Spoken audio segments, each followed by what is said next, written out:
Há 15 dias eu estava me preparando para vir para o Conexão com Deus. E eu tinha acabado de escrever cada dia sobre José. Era 5 horas da tarde, quando uma frase me veio à mente. Eu sou José. E naquele momento eu me assentei e comecei a escrever aquela história. E 6h15, 6h20, pela graça de Deus eu concluí. E eu pedi permissão ao pastor Arival, e ele corajosamente me deu essa permissão. E eu vou contar para vocês o que escrevi. Então abra a sua Bíblia comigo, por favor, em Gênesis 49, 22. Gênesis 49, 22. E peço que toda a igreja, a uma só voz, leia comigo esse texto. Gênesis 49, 22. Vamos lá? José é um ramo frutífero junto à fonte. Seus galhos se estendem sobre o muro. Eu sou José. Eu sou conhecido como José do Egito. Eu quero hoje me apresentar a vocês. Meu bisavô, Abraão, vivia muitos anos em Ur dos Caldeus. Pertencia a um povo idólatra. Mas Deus resolveu tirá-lo dessa terra idólatra para ser o pai dos crentes. Deus prometeu fazer dele uma grande nação e abençoar por meio dele todas as famílias da terra. Meu bisavô, Abraão, obedeceu prontamente à ordem de Deus e partiu, sem saber para onde ia. Só tinha um problema. A minha bisavó Sara era estéril. Como eles poderiam então ser os progenitores dessa grande descendência? Eles esperaram 25 anos o cumprimento dessa promessa. Quando já parecia impossível o cumprimento do que Deus havia falado, pasmem vocês, minha bisavó Sara ficou grávida. Nasceu então um lindo menino, e logo puseram nele o nome de Isaac. Ah, que festa foi naquela casa! Foi uma espécie de ressurreição dos sonhos. Meu avô Isaac foi criado com tanto mimo, que quando ele desmamou, o meu bisavô chegou a dar uma festa. Pasmem vocês com isso, eu nunca vi coisa semelhante acontecer. Meu avô Isaac foi um homem muito manso. Ele era um jovem pacato. Foi até preciso que meu bisavô Abraão enviasse seu servo Eliezer na terra de nossa parentela para buscar uma jovem para ele se casar. Pensem vocês, eu já estava com 40 anos de idade, mas tinha consciência que o casamento devia ser com uma jovem que tivesse a mesma crença e os mesmos valores de seus pais. Por providência divina e em resposta às orações, Rebeca, uma jovem bela e diligente, foi encontrada e aceitou sair da casa de seus pais para ser a mulher do meu avô. Garanto a vocês, foi amor à primeira vista. Minha avó Rebeca também era estéril. E meu avô Isaac orou por ela 20 anos, até que Deus abriu a sua madre. Que alegria! Enfim, as promessas de Deus estavam se cumprindo mais uma vez. A gravidez de minha avó Rebeca não foi nada fácil. Havia dentro do seu ventre 2 meninos, aliás, 2 nações. E pasmem, já estava em conflito mesmo no ventre. Diante da tristeza da minha avó, Deus a consolou dizendo que ela seria mãe de 2 nações. Mas o filho mais velho serviria ao mais moço. Quando os meninos nasceram, meu pai Jacó nasceu segurando no calcanhar do meu tio Esaú. Meu pai cresceu para ser o xodó da vovó, e meu tio Esaú era o filho predileto do vovô. Meus avós não tiveram muita sabedoria para educar os filhos. Na verdade, eles despertaram disputa no coração deles, em vez de cultivar amizade entre eles. Meu tio Esaú era um homem ímpio e não levava as coisas de Deus a sério. Chegou até mesmo vender o seu direito de primogenitura por um prato de lentilhas. Um dia, o vovô Isaac resolveu desobedecer a orientação divina. Chamou meu tio Esaú para trazer-lhe um prato saboroso, a fim de abençoá-lo.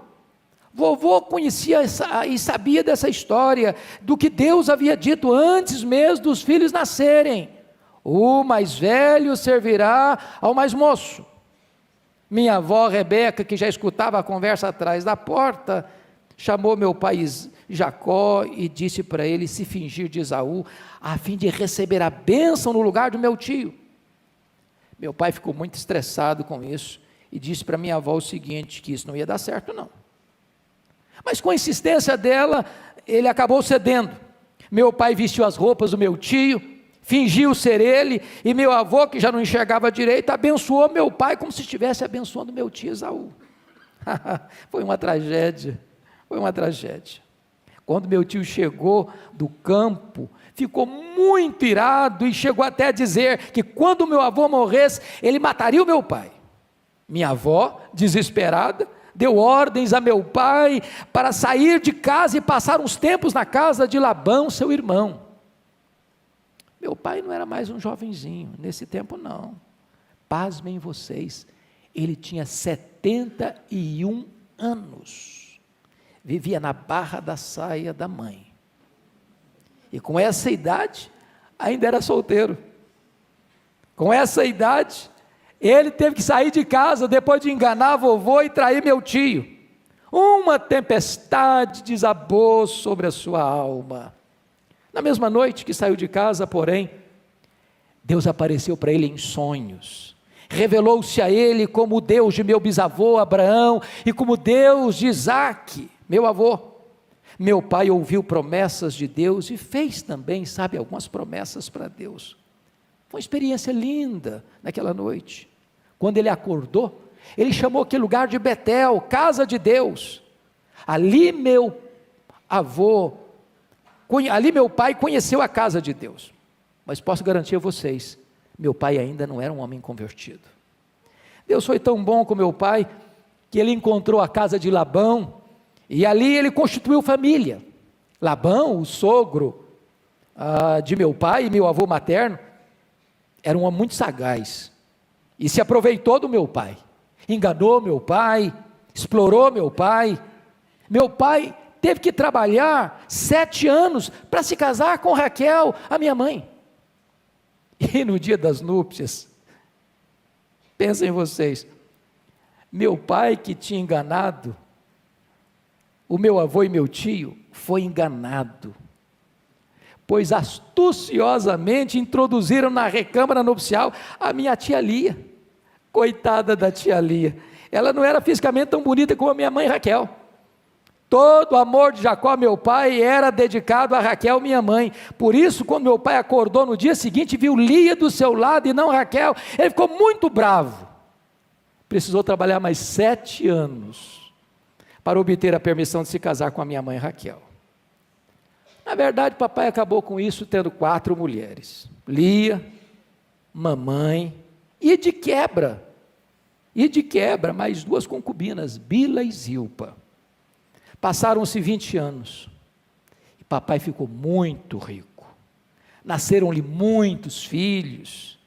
Meu avô materno já não falava direito com ele, meus tios maternos não gostavam nem de olhar para ele mais. Papai então entendeu que era hora de voltar para a terra de seus pais. Minha mãe e as outras mulheres de meu pai concordaram com isso.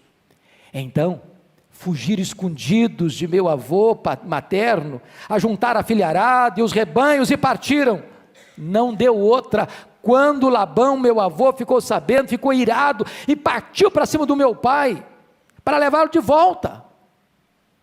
Se não fosse um anjo do Senhor barrá-lo no caminho, e teria tido um conflito sério entre eles.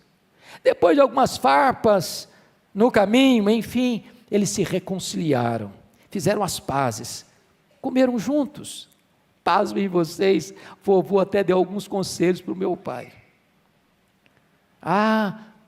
Eu estava me esquecendo. Papai voltou para sua terra quando eu nasci. A minha mãe, a amada do meu pai, era estéril. Ela custou muito para se engravidar. Nas horas de angústia da mamãe, ela chegou a dizer para o meu pai: dá-me filho, senão eu morrerei. Mas o meu avô ficou tão angustiado que isso não era a competência dele, ele não conseguia fazer isso. Então, Deus fez um milagre na vida da minha mãe, sabe? E eu nasci. Pasmem vocês, quando eu nasci, papai tinha 91 anos. Nem é preciso dizer que eu me tornei o seu filho predileto. Isso me custou um preço muito alto. Sabe por quê? Meus irmãos não gostaram dessa predileção. Papai até me deu uma túnica de mangas compridas. Aquela túnica deu o que falar. Meus irmãos não me suportavam ver com aquela roupa especial de mangas compridas. Minha mãe estava explodindo de alegria de novo. Estava grávida outra vez. Meu irmãozinho estava para nascer. A expectativa era enorme. Era o caçula da família. Mas uma tragédia aconteceu. Que coisa triste. Quando nasceu Benjamim, o caçula do papai, a mamãe morreu no parto. Foi muito choro, foi muita dor, sobretudo para o papai e para mim. Mas papai conseguiu com o tempo se recompor, transferindo seu afeto de minha mãe para mim, para Benjamim, meu irmão. É claro que os meus outros irmãos não gostaram nada disso. Eu já estava com 17 anos, na minha família todos éramos pastores. Meu pai tinha muitos rebanhos e todos nós trabalhávamos juntos cuidando das ovelhas. Por ser ainda muito jovem, com 17 anos, papai me enviava na companhia de meus irmãos, filhos de Bila e Zilpa. Posso garantir uma coisa para vocês, aqueles moços não eram flor que se cheira não. Faziam muita coisa errada, longe dos olhos do meu pai, e eu me senti na obrigação de contar tudo para o meu pai. O comportamento errado deles. No meio de tudo isso, gente, eu comecei a ter alguns sonhos estranhos para mim, sabe? Nesses sonhos, a minha família se curvava diante de mim. Eu achei que não tinha problema contar isso para os meus irmãos e para o meu pai. Foi complicado para mim, sabe? Se as coisas estavam ruins, por causa da minha roupa bonita, da minha veste talar, piorou muito mais depois que eu contei meus sonhos para eles. Meus irmãos, com ciúmes de mim, passaram a me odiar. Papai, porém, só guardava essas coisas no coração. Um dia, a minha vida deu uma guinada de 180 graus. Papai me mandou ao encontro de meus irmãos em Siquém, para saber notícias deles e dos rebanhos. Papai sabia que os meus irmãos não gostavam muito de mim, mas jamais imaginava que eles pudessem fazer mal para mim. Eu, sem qualquer maldade no coração, fui procurar meus irmãos. Nessa caminhada, cheguei até a me perder no deserto. Aí um homem me disse: olha, seus irmãos não estão mais em Siquém não, eles foram para Dotã. E eu não tive dúvida, parti para Dotã, uma outra região, procurar meus irmãos. Estava muito alegre ao vê-los. Tinha muitos dias que eles estavam fora de casa. Que surpresa desagradável foi para mim. Quando eu cheguei, pasmem vocês, meus irmãos me agarraram com toda a força e arrancaram com toda a violência minha túnica e me jogaram no fundo de um poço. Eu pensei que eu fosse morrer. Gritei por socorro, chorei, que nada. Meus irmãos estavam comendo e se divertindo e nem se importaram com os meus gritos desesperados.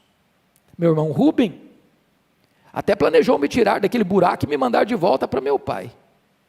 Quando meu irmão Judá viu que o papo entre os meus irmãos era para me matar, ele teve uma sacada inteligente. Matar José não vai resolver nada. Aliás, ele é nosso irmão. O sangue dele vai ficar nas nossas mãos. Então Judá, muito espertamente, sugeriu que eu fosse vendido para uma caravana de midianitas que estava indo para o Egito. Discutiram o assunto, concordaram com Judá, acertaram o preço e me venderam, pasmem vocês, como um escravo para o Egito. Tenho que confessar uma coisa, eu me senti tão mal, eu me senti um objeto descartável, meus irmãos não tiveram piedade de mim, eu fui arrastado estrada fora para um lugar muito distante que eu nunca tinha ido. Fiquei pensando enquanto caminhava, o que será de mim? E o meu pai, como ele vai se sentir quando eu não voltar para casa? Será que meus irmãos vão contar para ele o que aconteceu? Será que meu pai vai me procurar? Na verdade, eu vivi muitos anos perturbado com essas perguntas, sem qualquer resposta. Fiz uma longa viagem pelo deserto. Quando eu cheguei no Egito, fui revendido. Um homem chamado Potifar me comprou. Ele era oficial da guarda pessoal do faraó. Pelo menos fui morar numa casa boa, sabe? Tinha comida boa, tinha conforto. Na verdade, Deus não me desamparou. Esteve do meu lado nas noites mais escuras da minha alma. Mas apesar de tudo isso, que saudades eu senti do meu pai. Que saudade eu senti do meu irmão Benjamim. Papai já estava com 108 anos nessa época. Certamente eu devia estar chorando e sofrendo muito. Tudo isso me atormentava. Não tardou para que meu patrão e dono visse em mim um jovem muito especial. Deus abençoava tudo que eu botava as minhas mãos. Então Potifar me confiou todos os negócios da sua casa e do seu campo. Eu me tornei o mordomo daquela casa. Eu vi a bênção de Deus fluindo das minhas mãos. Os bens do meu senhor começaram a se multiplicar e a crescer. Seus negócios iam de vento em popa. Quanto mais Deus abençoava a casa do meu senhor, por amor de mim, mais confiança ele tinha no meu trabalho. Eu deixei de ser um escravo para ser o administrador da casa do meu Senhor. Mas os meus dias de calma estavam contados. A minha senhora começou a me olhar de maneira estranha, furtivamente ela me secava com os olhos. Eu era um rapaz bonito, preciso confessar. Mas eu percebi que alguma coisa estava errada. Até o dia que eu fiquei muito, mas muito assustado. Ela sem qualquer rodeio me chamou num canto e me disse: José, deita-te comigo. Parece que o mundo desabou sobre a minha cabeça. Embora fosse jovem, eu sabia que estava diante de um grande perigo. Fui firme com ela, dizendo que ir para a cama com ela seria trair a confiança do meu Senhor. Seria, na verdade, uma grande maldade com Ele, e mais, seria um grave pecado contra Deus. Mas a mulher não desistiu não. Todo dia, ela falava a mesma coisa comigo: José, deita-te comigo. Eu até evitava ficar naquela casa para não sofrer esse tipo de assédio. Teve um dia, porém, que precisei ir lá para atender às demandas dos negócios. Ela estava me esperando. Ela estava me espreitando para dar o bote fatal. Ela então sedutoramente agarrou-me pelas vestes e disse diretamente, olhando nos meus olhos: José, deita-te comigo. Eu não vi outra saída senão deixar minhas roupas nas mãos dela e sair correndo para fora. Eu não tive vergonha de fugir não. Eu sabia que nessa área não se pode brincar, ser forte é fugir, e foi o que eu fiz. Eu não me arrependo. Ela furiosamente me acusou para os homens daquela casa e mais tarde para o seu marido. Ela inverteu os fatos, disse para todo mundo que eu havia abusado dela, pagando o bem com o mal. Foi uma tragédia, preciso confessar.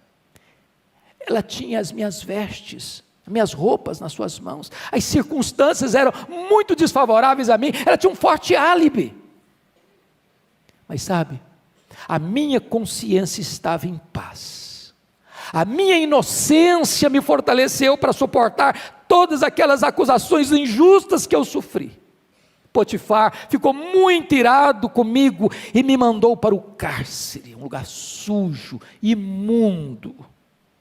Ah, que dor foi para o meu coração, ser odiado pelos meus irmãos, ser vendido por eles, e agora acusado injustamente, jogado numa prisão imunda. Ah, eu não entendia nada, meu Deus, e os meus sonhos? E os meus sonhos? Pensei, estão virando pesadelos. Acostumado com o conforto da casa do meu pai, na casa do meu senhor, agora estava num cárcere. Eu tenho que confessar para vocês que os melhores anos da minha juventude eu passei dentro daquela prisão imunda. Por bondade de Deus, entretanto, o Senhor ainda era comigo naquele cárcere. Logo o carcereiro começou a perceber que tudo que eu punha as mãos, Deus abençoava. Então, sabe o que aconteceu? Ele me confiou todos os presos daquele cárcere. Foi lindo, sabe? Ver até naquela circunstância o cuidado e a providência de Deus comigo. Eu já estava com 28 anos, ou seja, 11 anos depois que meus irmãos haviam me vendido. Nesse tempo, 2 prisioneiros de Faraó tiveram sonhos na prisão e ninguém foi capaz de interpretá-los. Deus me deu entendimento e eu interpretei os sonhos e eles se cumpriram literalmente. Quando o prisioneiro, o copeiro do Faraó estava saindo, por causa da minha interpretação tão precisa, eu pedi para ele: lembre-te de mim, interceda lá junto ao Faraó por mim. Sabe o que aconteceu? Ele se esqueceu de mim. E eu fiquei mais 2 anos amargando naquela prisão insalubre. Muitas vezes, eu não conseguia entender qual era o plano de Deus. Ano após ano, e eu ali, vivendo entre prisioneiros, como um prisioneiro. Mas nem sabia eu que por trás dessa providência carrancuda, Deus estava sorrindo para mim. Deus estava escrevendo nessa hora o capítulo mais emocionante da minha história. Eu estava preso ainda, quando o Faraó teve um sonho. Aliás, 2 sonhos. Os magos do Egito não conseguiram interpretar os sonhos do Faraó. Foi nesse momento então que o copeiro se lembrou de mim. Diz: ah, tem um prisioneiro hebreu que interpretou meus sonhos e deu tudo certo. Nesse momento então o Faraó me chamou ao palácio e me contou seus sonhos. E por bondade de Deus, Deus me deu o discernimento do sonho de Faraó e eu o interpretei. Ah, o Faraó não teve dúvida, ele confiou em mim. Seus 2 sonhos tinham o mesmo significado. Tratava-se dos 14 anos seguintes, 7 anos de fartura, 7 anos de fome. Então eu orientei Faraó o que deveria ser feito nesses anos de fartura para prevenir e suprir o povo nos tempos de escassez. Faraó resolveu, pasmem vocês, me nomear governador do Egito e colocar-me como administrador de tudo no seu vasto reino. Gente, eu nem podia imaginar uma coisa dessas. Saí da prisão para ser o 2º homem do Egito, abaixo apenas de Faraó. O rei me fez andar de carruagem real num cortejo por todo o Egito e ordenou que todos prestassem reverência a mim. Deu-me seu anel sinete, colocou em mim roupas de linho e mais, me deu uma esposa linda. E então eu comecei a visitar todas as terras do Egito, construindo celeiros, fazendo muitos investimentos para armazenar cereais naquele tempo de fartura. O plano foi um sucesso. Ajuntamos tanto cereal que nem podia se contar. Nós estávamos preparados para os anos de fome. E eles chegaram. A fome atingiu o Egito todo e todas as outras terras foram atingidas pela fome. Imagina você, que a minha família também foi atingida por aquela fome. Papai tinha dinheiro, mas não tinha alimento. Então, sabe o que aconteceu? Os meus irmãos foram forçados a ir ao Egito comprar alimento. Quando eles chegaram, logo eu os reconheci, mas eles não sabiam quem era eu. Fiquei muito emocionado, mas eu não me dei a conhecer eles não. Na verdade, eu não tinha mais mágoas no coração. Prova disso é que quando meu filho primogênito nasceu, eu chamei meu filho de Manassés, que significa: Deus me fez esquecer das tristezas que eu tive com a minha família. Eu precisava aguardar a hora certa para me revelar aos meus irmãos. Sabe o que eu fiz? Mandei meus irmãos de volta com alimento para sua terra, mas fiquei com meu irmão Simeão no Egito. Isso para mim era uma prova de que eles teriam que voltar. Minha exigência é que eles não poderiam voltar para o Egito para comprar mais comida sem trazer Benjamim, o meu irmão caçula, o amado do meu coração. Ah, que saudades eu tinha do Benjamim. O dinheiro que eles trouxeram para comprar alimento, eu devolvi na boca do saco de cada um deles. Queria com isso colocar uma pulga atrás da orelha deles. De certa forma, eu me senti assim muito feliz mesmo, sabe? De saber que meus irmãos e meu pai não pereceriam de fome naqueles anos de sequidão.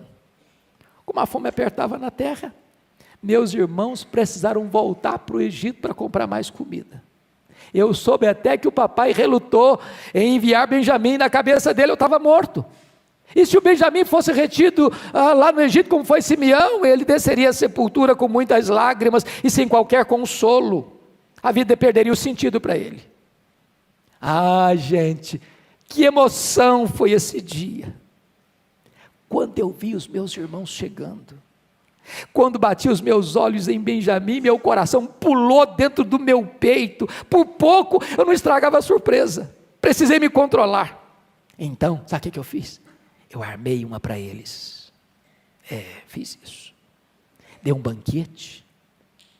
Convidei meus irmãos para jantar comigo. E depois eu os despedi. Mas eu mandei colocar o meu copo de prata na boca do saco de Benjamim, sem que ele soubesse. Quando eles partiram, já estava a caminho de casa, eu mandei meus soldados atrás dos meus irmãos, fazendo uma grave acusação contra eles. Pois vocês trataram o chefe lá do Egito com tanta crueldade, vocês roubaram o copo de prata dele. Ah, meus irmãos protestaram inocência. Meus soldados estavam instruídos: o saco onde estiver o meu copo de prata, esse voltará para o Egito como escravo. Houve um alívio entre eles, eles sabiam que eram inocentes. Foram abrindo o saco, um por um, era um alívio total, eles eram inocentes. Até que abriram o saco do meu irmão Benjamim, lá estava o meu copo de prata. Foi um desespero, um chororô total. Eles sabiam que se o Benjamim ficasse escravo no Egito, o papai morria de tristeza. Sabe o que aconteceu? Todos eles voltaram para o Egito. Se humilharam diante de mim, se prostraram diante de mim. E sabe o que aconteceu? Eles começaram a se humilhar e se sentirem culpados. Nas entrelinhas, de boca a boca, de ouvido em ouvido, eu escutava eles falar: tá vendo, nós fizemos há tantos anos, mais de 20 anos aquilo com José, Deus está pesando a mão sobre nós, Deus está nos punindo agora. E à tona veio a culpa do coração deles, o que eles haviam feito comigo. Gente, eu não estava aguentando mais. Por dentro eu estava derretendo de fortes emoções. Então eu fiz todos saírem da sala, exceto meus irmãos. E eu me declarei a eles. Eu disse a eles: eu sou José. Eu sou José. Olha o que Deus fez. Não foram vocês que me enviaram para o Egito, me venderam para o Egito. Foi Deus que me trouxe na frente de vocês, a fim de todos poderem viver. Eu me lancei nos braços de Benjamim e nós choramos muito, convulsivamente, num misto de espanto e alegria. Então eu mandei carruagens com muito alimento para o papai e todo o restante da família. Queria todos bem pertinho de mim.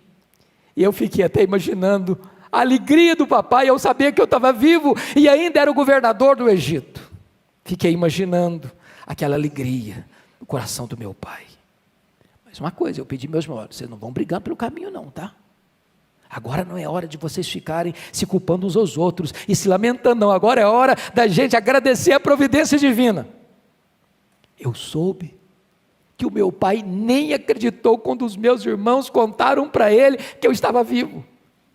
Mas quando ele olhou para as carruagens em vez de jumentos e viu tanto alimento, o coração dele pulou de alegria. E sabe o que aconteceu? Ele resolveu vir ao meu encontro. Gente, eu contei, hora por hora, dia por dia, para aquele encontro. Quando o papai chegou, eu nem posso acreditar. Eu estava tão feliz. Eu corri para encontrar meu pai. Eu grudei no pescoço do meu pai e nós choramos muito, mas muito, mas muito. Que emoção foi aquele dia. Disse para o meu pai que eu cuidaria dele, que eu cuidaria dos meus irmãos, dando-lhes pão e o melhor da terra do Egito. Papai disse para mim: meu filho, agora eu posso morrer. Que nada, o velho viveu mais 17 anos entre nós. Apresentei papai ao faraó, papai abençoou o faraó deu a melhor terra do Egito para minha família e até constituiu meus irmãos como os cuidadores de seus rebanhos. Papai, antes de morrer, aos 147 anos, chamou seus filhos, meus irmãos, e abençoou um por um. Quando ele chegou diante de mim, ele me disse assim: José, você é um ramo frutífero. Você, José, é um ramo junto à fonte, que estende os galhos sobre os muros. Fiquei muito feliz com essa profecia de meu pai. Até reconheço mesmo que por onde passei, Deus me abençoou. Deus foi comigo. A presença de Deus era marcante na minha vida. Pude ser uma bênção na minha casa e uma bênção fora dela. Mas depois que meu pai morreu, meus irmãos ficaram preocupados que eu fosse vingar-me deles. Que bobagem! Eu disse para os meus irmãos que eu não estava no lugar de Deus. Muito embora eles tivessem tentado o mal contra mim, Deus o transformara em bênção para a preservação da vida de muita gente. Eu tinha clara compreensão disso. Por isso, quando meu segundo filho nasceu, eu coloquei o nome dele de Efraim, que significa Deus me fez prosperar na terra da minha aflição. Pude ver, na verdade, em todas as coisas, a mão de Deus me guiando. Na verdade, a minha vida era apenas um tipo daquele que viria mais tarde, 2000 anos depois de mim, o Salvador do mundo, aquele que abriu os celeiros da graça para alimentar os famintos com o pão da vida, com a própria vida eterna. Ah, que plano glorioso! Vivi 110 anos, fui fiel ao meu Deus, na casa do meu pai, na casa do meu Senhor, na prisão e no palácio de Faraó. Eu paguei o mal com o bem, e Deus me conduziu em triunfo. Hoje, eu posso garantir a vocês, valeu a pena viver na presença de Deus, valeu a pena viver para a glória de Deus. Eu sou José.